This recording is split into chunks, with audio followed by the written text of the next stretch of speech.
Assalamualaikum friends. In this video, I am going to teach you about the infrared spectroscopy. Means how to solve the spectrum of infrared spectroscopy. Basically, IR spectroscopy functional group determination के लिए use होती है कि इधर किसी भी compound में कौन सा फंक्शनल ग्रुप प्रेजेंट है। इसमें अमीन ग्रुप प्रेजेंट है, एसिड ग्रुप प्रेजेंट है, हाइड्रोक्सिल ग्रुप प्रेजेंट है, या कौन सा फंक्शनल ग्रुप प्रेजेंट है। This can be determined by IR spectroscopy. Basically IR spectroscopy हमें किसी भी कंपाउंड का स्ट्रक्चर नहीं बताता, बल्कि सिर्फ उसका फंक्शनल ग्रुप डिटरमाइन करता है। इससे पिछले लेक्चर्स में हम लोगों ने IR का इंट्रोडक्शन देखा कि IR स्पेक्ट्रोस्कोपी क्या होती है, IR active IR inactive compound कौन से होते हैं। उसके अलावा हम लोगों ने मोड्स ऑफ वाइब्रेशन देखी, क्योंकि IR स्पेक्ट्रोस्कोपी को वाइब्रेशनल स्पेक्ट्रोस्कोपी भी कहते हैं, क्योंकि इसके पास इतनी एनर्जी नहीं होती कि ये इलेक्ट्रॉनिक ट्रांजिशन करवा सके। ये सिर्फ क्या करवाती है, ये सिर्फ वाइब्रेशन करवाती है, बोन वाइब्रेशन करवाती है। ये IR रेडिएशन क्या होती है, जब किसी भी मैटर पे, किसी भी स्पेसिफिक कंपाउंड पे हम लोग IR रेडिएशन फॉल करवाते हैं तो वो बॉन्ड वाइब्रेशन करवाती है। और किन कंपाउंड की बॉन्ड वाइब्रेशन करवाती है, जिनका डायपोल मोमेंट होता है, मतलब जो सिमेट्रिकल नहीं होते। जो सिमेट्रिकल कंपाउंड होते हैं वो IR इनएक्टिव होते हैं, वो IR रेडिएशन एब्जॉर्ब नहीं करते। तो इस वीडियो में हम लोग देखेंगे कि IR रेडिएशंस को जब हम लोग मैटर पे फॉल करवाते हैं तो स्पेक्ट्रम किस तरह का बनता है, और उस स्पेक्ट्रम से हम लोग किस तरीके से फंक्शनल ग्रुप को एनालाइज कर सकते हैं। तो स्टार्ट करते हैं। हमें पता है कि जितने भी ऑर्गेनिक कंपाउंड्स होते हैं उनमें मेनली कार्बन कार्बन और कार्बन हाइड्रोजन बॉन्ड होता है। तो कार्बन कार्बन और carbon hydrogen bond basically infrared में तो हमें ऑब्वियसली स्ट्रक्चर के बारे में नहीं पता चलता, सिर्फ हमें इसके फंक्शनल ग्रुप के बारे में पता चलता है कि इसमें सिंगल बॉन्ड है, डबल बॉन्ड है या ट्रिपल बॉन्ड है। तो ये भी हमें IR से पता चल जाता है कि कार्बन कार्बन और कार्बन हाइड्रोजन बॉन्ड से हमें पता चल जाता है कि इसमें डबल बॉन्ड है या सिंगल बॉन्ड है। और जितना ज़्यादा स्ट्रॉन्गर बॉन्ड होगा वो उतनी ज़्यादा हायर फ्रीक्वेंसी या हायर एनर्जी पे एब्जॉर्ब करेगा, क्योंकि जितना ज़्यादा स्ट्रॉन्गर और जितना ज़्यादा स्टिफर बॉन्ड होगा उससे हम कहते हैं कि वाइब्रेट करवाने के लिए उतनी ज़्यादा एनर्जी ज़रूरत होगी। जिस तरह अगर हम बात करें सिंगल बॉन्ड की, yes carbon carbon single bond की अगर बात करें तो कार्बन कार्बन सिंगल बॉन्ड होता है वो 1200 पर सेंटीमीटर, ये पर सेंटीमीटर वेव नंबर है। तो हम लोगों ने पहले भी पढ़ा है कि जो हम लोग इंफ्रारेड रेडिएशन लेते हैं वो वेव नंबर की फॉर्म में से एक्सप्रेस करते हैं। तो कार्बन कार्बन सिंगल बॉन्ड 1200 पर सेंटीमीटर की फ्रीक्वेंसी पे एब्जॉर्प्शन शो करता है। कार्बन कार्बन डबल बॉन्ड ज़्यादा फ्रीक्वेंसी पे एब्जॉर्प्शन शो करता है, क्योंकि ये स्ट्रॉन्गर है as compare to single bond. Then carbon triple bond greater than 2200 centimetre पर सेंटीमीटर पे एब्जॉर्प्शन शो करता है। इट मीन्स कि कार्बन ट्रिपल बॉन्ड इससे स्ट्रॉन्गर है। मीन्स कि जितने ज़्यादा बॉन्ड होते जाएंगे, ट्रिपल बॉन्ड है, अब इसमें बॉन्ड लेंथ कम हो रही है, यानी सिंगल की निस्बत डबल में बॉन्ड लेंथ कम थी, फिर डबल की निस्बत ट्रिपल में बॉन्ड लेंथ कम है। जितनी बॉन्ड लेंथ कम होगी तो इलेक्ट्रॉन न्यूक्लियस के करीब आते जाएंगे, और जितना ज़्यादा करीब आएंगे न्यूक्लियस का होल्ड उतना ज़्यादा स्ट्रॉन्ग होता जाएगा, तो उससे वाइब्रेट करवाना उतना ज़्यादा टफ हो जाएगा, उतना ज़्यादा डिफ़िकल्ट हो जाएगा। दैट्स वाई जो ट्रिपल बॉन्ड है वो हायर फ्रीक्वेंसी पे एब्जॉर्ब करता है। नेक्स्ट हम देखते हैं कॉन्जुगेशन का कॉन्सेप्ट। जो एक सिंगल बॉन्ड होता है ना, सिंगल डबल बॉन्ड, वो एब्जॉर्ब कर रहा है 1640 से 1680 पर सेंटीमीटर पे। लेकिन अगर हम बात करते हैं कॉन्जुगेटेड डबल बॉन्ड की तो वो कम फ्रीक्वेंसी पे एब्जॉर्ब करेगा। अब ऐसा क्यों है, अगर हम इस देखें तो ये जो है एक सिंगल डबल बॉन्ड है, ये 1645 पे तकरीबन एब्जॉर्ब कर रहा है, और ये जो कॉन्जुगेटेड डबल बॉन्ड्स है, मतलब डबल सिंगल फिर डबल, ये 1620 यानी कम फ्रीक्वेंसी पे रेजोनेट कर रहे हैं। इसकी वजह क्या है, इसकी वजह ये है कि जब कॉन्जुगेशन होती है हमें पता है कि इलेक्ट्रॉन डीलोकलाइज्ड हो जाते हैं, इलेक्ट्रॉन रेजोनेट कर सकते हैं। जब इलेक्ट्रॉन रेजोनेट करते हैं तो वो इतने स्ट्रांगली बाउंड नहीं होते, तो उन्हें रेजोनेट करवाना, उन्हें वाइब्रेट करवाना कंपैरेटिव टू सिंगल जो एक डबल बॉन्ड होता है वो इजी होता है। तो मतलब जो कॉन्जुगेटेड डबल बॉन्ड्स होते हैं उनमें रेजोनेट करवाना ज़्यादा इजी होता है। अगर हम बात करें एरोमेटिक कंपाउंड्स की, हमें पता है एरोमेटिक कंपाउंड में कंप्लीट कॉन्जुगेशन होती है, तो उसमें फ्रीक्वेंसी और भी कम चाहिए होती है। तो सबसे ज़्यादा जो फ्रीक्वेंसी कम चाहिए होती है वो एरोमेटिक कंपाउंड में चाहिए होती है, क्योंकि उसमें कंप्लीट जो कॉन्जुगेशन होती है और मुकम्मल डीलोकलाइजेशन होती है। जिस तरह यहाँ बेंजीन है, इसमें इलेक्ट्रॉन पूरे रिंग में रेजोनेट कर सकते हैं और ये कम फ्रीक्वेंसी पे 1600 पर सेंटीमीटर पे रेजोनेट कर जाएंगे। नेक्स्ट है जो कार्बन कार्बन ट्रिपल बॉन्ड होता है अल्काइन में, स्ट्रॉन्गर और स्टिफर होता है, जैसे कि मैंने पहले भी बताया, क्योंकि न्यूक्लियस क्लोज हो जाते हैं बॉन्ड लेंथ डिक्रीज होने की वजह से। न्यूक्लियस के क्लोज होने की वजह से जो न्यूक्लियस का आउटर इलेक्ट्रॉन पे होल्ड है वो बढ़ जाता है और इन्हें रेजोनेट करवाना मुश्किल हो जाता है। That's why this is resonate at higher frequency from 2100 to 2200। जैसा हम लोगों ने पढ़ा है, कंपैरेटिव टू अल्काइन, जो अल्कीन होते हैं वो कम फ्रीक्वेंसी पे रेजोनेट कर जाते हैं, वो अबाउट 1600 पर सेंटीमीटर पे रेजोनेट कर जाते हैं। लेकिन जो अल्केन है वो उससे भी कम फ्रीक्वेंसी पे रेजोनेट करते हैं, एंड जो अल्काइन है वो सबसे ज़्यादा फ्रीक्वेंसी पे रेजोनेट करते हैं। नेक्स्ट है यस, अब हम देखते हैं कि कार्बन हाइड्रोजन बॉन्ड जो होता है वो कितनी फ्रीक्वेंसी पे एब्जॉर्प्शन देता है। अल्केन, अल्कीन और अल्काइन की जो स्ट्रेचिंग फ्रीक्वेंसीज हैं वो किस तरह की हैं।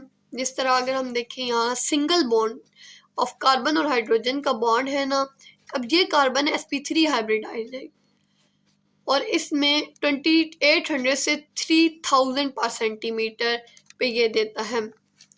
देन हमारे पास sp2 हाइब्रिडाइज कार्बन यानी डबल बॉन्ड के साथ जो CH बॉन्ड है वो 3000 से 3100 पे देगा, यानी ट्रिपल बॉन्ड के साथ है वो 3300 पे देगा, क्योंकि ये ज़्यादा स्ट्रॉन्ग एंड स्टिफर बॉन्ड है। दैट्स वाई ये ज़्यादा फ्रीक्वेंसी पे एब्जॉर्प्शन देगा। सो सबसे ज़्यादा जो स्ट्रेचिंग फ्रीक्वेंसी है वो sp की यानी ट्रिपल बॉन्ड की होगी, देन sp2 की, देन sp3 की। नेक्स्ट अब हम लोग स्पेक्ट्रा देखते हैं। सो IR spectra looks like this. इस तरह का इन्वर्टेड स्पेक्ट्रा होता है IR का, जो हमें सिर्फ फंक्शनल ग्रुप के बारे में डिटेल देता है। इसके अलावा इसमें कितने नंबर ऑफ कार्बन होंगे, इसका एग्जैक्ट मॉलिक्यूलर स्ट्रक्चर क्या है, इसका स्ट्रक्चरल फार्मूला क्या है, तो मतलब ये कुछ इंफॉर्मेशन नहीं देता। सिंपल ये बताएगा कि इसमें कौन सा ग्रुप प्रेजेंट है, कि अल्केन है, अल्कीन है, या कौन सा ग्रुप प्रेजेंट है। तो सबसे पहले हम लोग देखते हैं कि अब हम लोगों ने क्या पढ़ा, सिर्फ CH स्ट्रेचिंग पढ़ी, single bond CH, double bond CH और ट्रिपल बॉन्ड CH, और C single bond C double bond C triple bond C कितने पे एब्जॉर्प्शन देते हैं। तो अगर हम यहाँ देखें तो यहाँ एक पीक आ रही है, ये 3000 के पास या 3000 से अबव, तो ये आती है सिंगल बॉन्ड, सॉरी 3000 से बिलो जो होती है वो होती है सिंगल बॉन्ड CH स्ट्रेच होता है, which tells us about that कि यहाँ अल्केन प्रेजेंट है, मतलब सैचुरेटेड कंपाउंड है।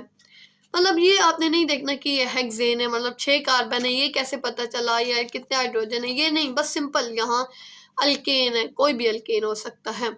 तो ये CH स्ट्रेच है, क्योंकि यहाँ डबल बॉन्ड की कोई पीक नहीं है। डबल बॉन्ड ये 3100 पे आती है तकरीबन, और ट्रिपल बॉन्ड की तकरीबन 3300 पे आती है। ये पीक्स नहीं है, सिंगल CH स्ट्रेच है, which tells us about that the alkane is present है। बेसिकली ये जो CH बेंडिंग वगैरह है ये हम लोग ज़्यादातर नहीं देखते, क्योंकि इसमें कुछ एरर के चांसेस होते हैं। तो बेसिकली जो फंक्शनल ग्रुप डिटर्मिनेशन होती है वो इस एरिया से ही होती है। नेक्स्ट वी हैव, अगर हम देखें तो यहाँ 3000 पे देखिए एक पीक है, 3000 से बिलो, विच मीन ये CH की पीक है। इसका मतलब कि इसमें अल्केन प्रेजेंट है। Then we have a peak at 3100, about 3100 पे भी यहाँ एक पीक है। तो ये क्या बताता है कि ये डबल बॉन्ड CH स्ट्रेच है।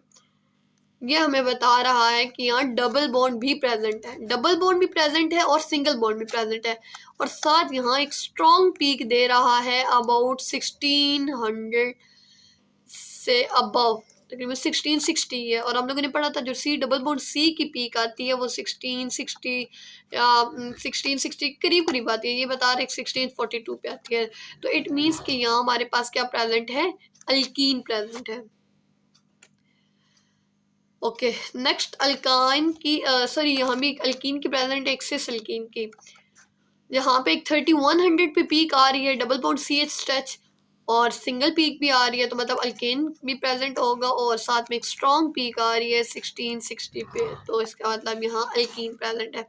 सिस है, ट्रांस है, again doesn't matter, only you have to determine the functional group alkane, alkene, alkyne, और नेक्स्ट हम लोग पढ़ेंगे अमीन और अल्कोहलिक ग्रुप वगैरह भी हम लोग देखेंगे। तो ओके, ये स्पेक्ट्रम हम लोगों ने डिटरमाइन करना है कि किसका हो सकता है।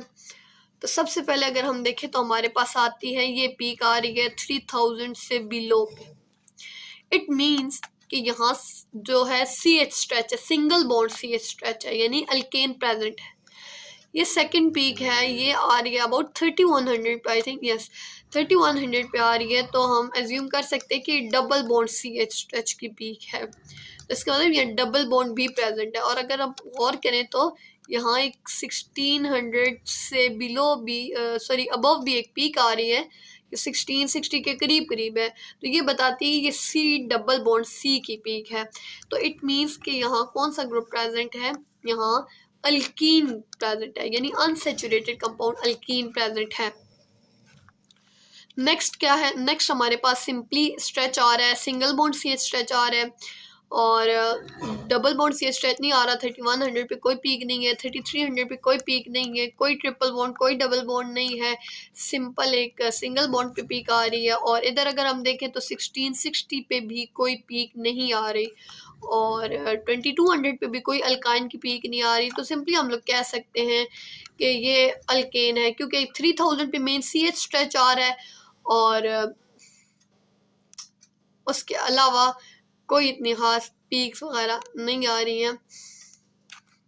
उसके अलावा एक यहाँ भी पीक आ रही है 1400 से अबव पे, तो ये पीक हो सकती है सिंपली अल्केन की, C सिंगल बॉन्ड C की। तो नेक्स्ट इज अल्कोहल और अमीन। अब हम लोग देखते हैं कि उसकी किस तरह की पीक होती है। The bonds of alcohol and bonds of amines are strong and stiff। हमें पता है कि जो अल्कोहल और अमीन के बॉन्ड होते हैं वो स्ट्रॉन्ग होते हैं। क्यों स्ट्रॉन्ग होते हैं? क्योंकि ऑक्सीजन और nitrogen they both are electronegative atom. They strongly hold their electron toward their self and they cannot easily resonate at lower frequency। मतलब कि ये लोअर फ्रीक्वेंसी पे रेजोनेट नहीं होंगे क्योंकि ये इलेक्ट्रोनेगेटिव एटम है और अपने जो इलेक्ट्रॉन्स हैं वो इजीली लूज नहीं करते, अपने इलेक्ट्रॉन को स्ट्रांगली होल्ड करके रखते हैं। सो ये इजीली रेजोनेट नहीं होंगे, तो ये हायर फ्रीक्वेंसी पे रेजोनेट होंगे। जस्ट लाइक OH अल्कोहल जो है OH है वो 3300 पे देगा, ठीक है। इसका एसिड OH का मतलब जब कार्बोनाइल के साथ OH होगा ना तो वो हमें 3000 पे देगा और NH है वो भी 3300 पे देगा। अब एक क्वेश्चन और आ सकता है यहाँ कि यहाँ NH वो भी 3300 पे दे रहा है और OH वो भी 3300 पे दे रहा है। So how could we determine that 3300 पे जो पीक आ रही है वो NH की है या वो OH की है? यस, तो ये जो OH की पीक है ये ब्रॉड पीक होगी, जबकि NH की पीक है वो शार्प पीक होगी। अगर हम लोग कहते हैं कि हमारे पास 3300 पे एक शार्प पीक आ रही है एक या स्पाइक्स के साथ, ठीक है, स्पाइक्स के साथ मतलब वो 2 या 3 में पीक डिवाइड हुई हुई है ना, तो वो हम लोग क्या कहते हैं कि अमीन की पीक होगी, ठीक है। और अगर अल्कोहल जो है वो सिर्फ ब्रॉड पीक आएगी, एक सिंगल पीक आएगी, तो हम कहते हैं कि वो अल्कोहल होगा। और जो एसिड है उसमें ऑब्वियसली कार्बोनाइल की भी पीक आएगी और नॉर्मली जो C डबल बॉन्ड O होता है कार्बोनाइल होता है उसकी पीक आती है 1710 से 1725 1730 तक आती है। ओके, सो जो compound with bonds generally show strong adsorption in the range of 1000 to however there are other functional groups that also absorb in this region। अब हम लोग देखते हैं इसका स्पेक्ट्रा किस तरह से आता है। लेट्स सी, यहाँ हमारे पास एक पीक आ रही है 3300 पे and this is broad peak और इस पे कोई स्पाइक्स भी नहीं है। ये हमें क्या बताता है कि ये OH की पीक है, यानी हाइड्रोक्सिल ग्रुप की 3300 पे जो आ रही है। Then we have CH stretch, मतलब ये सैचुरेटेड, इसमें कोई डबल बॉन्ड नहीं है और बस ये बाकी इसमें तो थोड़ी ओवरटोन हो जाती है, एरर के चांसेस होते हैं, तो यहीं से हमें डिटरमाइन होता है कि ये अल्कोहल का स्ट्रक्चर है। CH सैचुरेटेड स्ट्रेच आ रही है और साथ में OH स्ट्रेच आते हैं। देन नेक्स्ट स्पेक्ट्रा अगर हम देखें तो सी एच स्ट्रेच आ रही है 3000 से बिलो स्ट्रेच आ रही है, सिंगल यानी सैचुरेटेड स्ट्रेच आ रही है, और साथ में ये हल्की सी स्पाइक आ रही है 3300 पे, विच टेल्स अस अबाउट कि ये अमीन की पीक है। एक सिंगल स्पाइक है तो ये अमीन की पीक है, और कोई खास पीक नहीं है, तो ये क्या है, अमीन। नेक्स्ट हम देखते हैं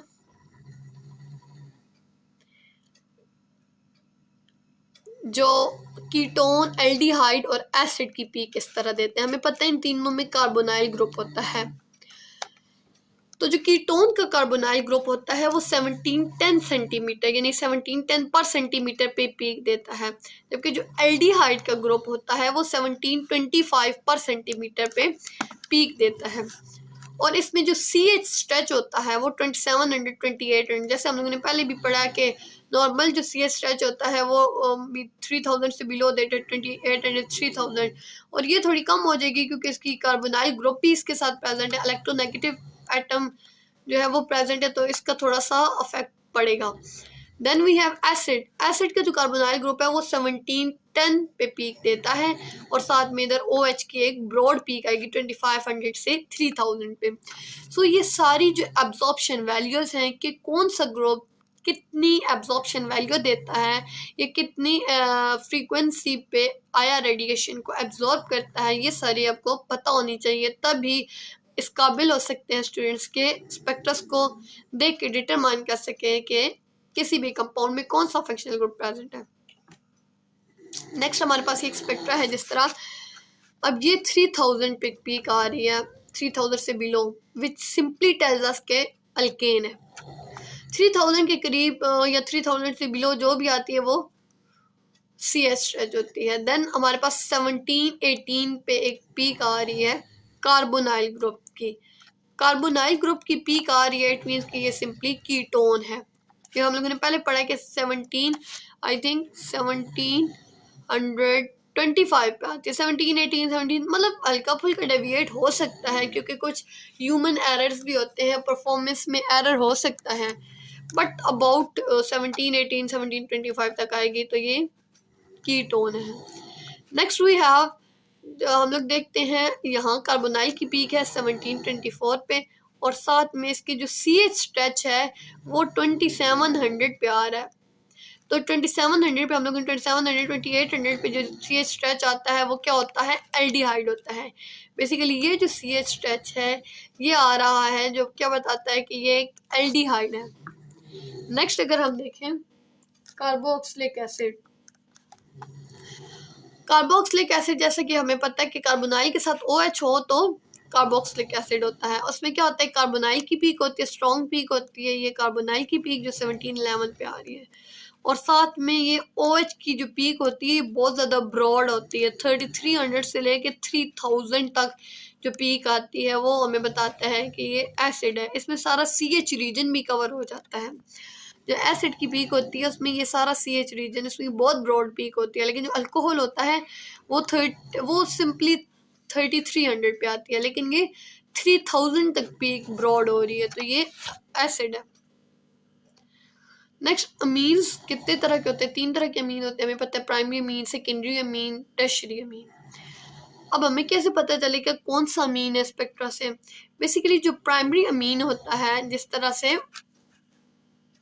ये है प्राइमरी अमीन कि जिसके साथ एक कार्बन अटैच होता है या एक जो है ना फर्दर एक कार्बन कंपाउंड के साथ अटैच है, तो वो हमारे पास प्राइमरी अमीन होगा। प्राइमरी अमीन 2 स्पाइक्स देता है, मतलब एक पीक 2 में डिवाइड होती है, जस्ट लाइक दिस कि ये एक सिंगल पीक 3300 पे आ रही है ना, जो 2 में फर्दर डिवाइड हुई है, मतलब 2 स्पाइक्स हैं, तो ये शो करते हैं ये प्राइमरी अमीन है। इस तरह सेकेंडरी अमीन एक सिंगल स्पाइक देता है, और जो टर्शियरी अमीन होता है वो कोई स्पाइक नहीं देता।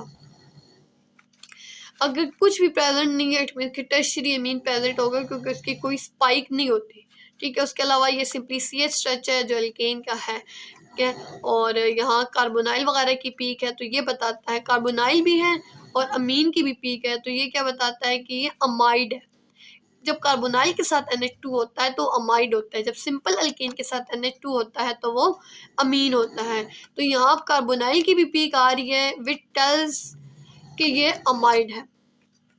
नेक्स्ट है हमारे पास ये नाइट्राइल्स की, कि हमें इस इंफ्रारेड स्पेक्ट्रम में नाइट्राइल्स के बारे में भी पता चलता है। Infrared absorption of carbon nitrogen bond, हमें पता है कि इंफ्रारेड जो एब्जॉर्प्शन है और साइनाइड में जो होता है वो कार्बन और नाइट्रोजन का बॉन्ड सिमिलर होता है। ये तकरीबन कार्बन नाइट्रोजन बॉन्ड जो होता है वो सिमिलर होता है कार्बन ट्रिपल बॉन्ड कार्बन के, लेकिन मतलब सिंपली डिफरेंस ये है कि इसमें कार्बन की जगह एक नाइट्रोजन होता है और ये ज़्यादा पोलर होता है। मतलब कार्बन ट्रिपल बॉन्ड कार्बन कम पोलर है, लेकिन कार्बन ट्रिपल बॉन्ड नाइट्रोजन जो है वो ज़्यादा पोलर है। रीज़न क्या है? क्योंकि नाइट्रोजन मोस्ट इलेक्ट्रोनेगेटिव होता है, अपनी तरफ ज़्यादा इलेक्ट्रॉन खींचता है, अट्रैक्ट करता है। नाइट्रोजन पे पार्शियल नेगेटिव चार्ज ज़्यादा आता है और कार्बन पे पार्शियल पॉजिटिव चार्ज आता है। मतलब कार्बन ट्रिपल बॉन्ड कार्बन और कार्बन ट्रिपल बॉन्ड नाइट्रोजन में बस इतना ही फ़र्क है कि ये कार्बन ट्रिपल बॉन्ड नाइट्रोजन ये जो नाइट्राइल है वो हम कहते हैं कि ज़्यादा पोलर इन नेचर है। इसकी जो पीक आती है सिंपली वो आती है 2249 पे इसकी पीक आती है। यस यहाँ ओके सो यहाँ अगर 2249 पे कोई पीक आ रही है ये हम बताते हैं कि यहाँ नाइट्राइल प्रेजेंट है। So this is the summary of the whole lecture कि ये जो हमारे पास रीजन होता है इसमें कौन सी पीक्स आती है, NH, OH और CH। जैसा कि बताया कि 3300 पे कौन सी आती हैं, OH की और NH की आती हैं। NH की 4 पीक होती हैं और स्पाइक्स के साथ आती हैं। प्राइमरी अमीन की 2 पीक्स आती हैं, सेकेंडरी की 1 आती है स्पाइक, और टर्शियरी अमीन की कोई स्पाइक नहीं आती। और अगर NH के साथ इधर कार्बोनाइल भी है तो विच टेल्स कि ये अमाइड है, क्योंकि कार्बोनाइल से जब NH2 होता है वो अमाइड होता है। फिर OH क्या होता है? OH अल्कोहल प्रेजेंट है, वो भी 3300 पे आता है, लेकिन उसकी ब्रॉड पीक होती है और 3000 इससे बिलो पे हमारे पास सिंपल CH स्ट्रेच आता है, यानी सिंगल बॉन्ड CH आता है जो सेचुरेटेड कंपाउंड अगर प्रेजेंट हो।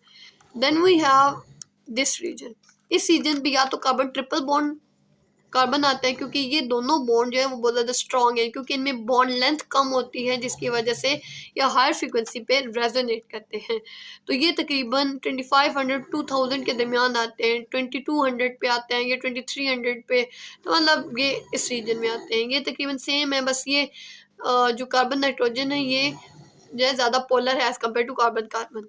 नेक्स्ट अगर हम देखें तो इस रीजन में 1800 1600 के दरमियान ये 3 आते हैं। C डबल बॉन्ड N आता है, कार्बोनाइल आता है और C डबल बॉन्ड C आता है। ये फिंगरप्रिंट रीजन है, नॉर्मली हम लोग इसे छोड़ देते हैं क्योंकि एरर के चांसेस ज़्यादा होते हैं। तो बेसिकली ये जो रीजन होता है ये फंक्शनल ग्रुप डिटरमाइनिंग रीजन होता है। इस रीजन को स्टडी करके हम फंक्शनल ग्रुप डिटरमाइन कर सकते हैं। सो ये कुछ एब्जॉर्प्शन फ्रीक्वेंसीज हैं कि कौन सा फंक्शनल ग्रुप कितने पर रेजोनेट करता है और उसकी फ्रीक्वेंसी उसकी जो पीक है उसकी क्या शेप हो सकती है। इधर it is sharp, it is broad और it is sharp with spikes. तो ये स्टूडेंट्स आपको मेमोराइज करना है। जब तक आप इसे मेमोराइज नहीं करेंगे इन सारी एब्जॉर्प्शन फ्रीक्वेंसीज को, आप IR स्पेक्ट्रा सॉल्व नहीं कर सकते। So you will be able to read IR spectra and determine the functional group if you have to memorize these frequencies. So best of luck and tried your best. That's all about for my lecture. Yes, this is the practice question and assignment for you कि ये एक given spectra है, मुख्तलिफ peaks given है, आपने reason देख के determine करना है कि कौन सी पीक किस रीजन में है और इसमें कौन सा फंक्शनल ग्रुप प्रेजेंट हो सकता है।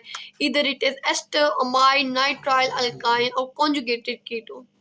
सो आप लोगों ने देखना है और डिटरमाइन करना है। Thank you so much. Any question you may ask in the comment box. Thank you so much.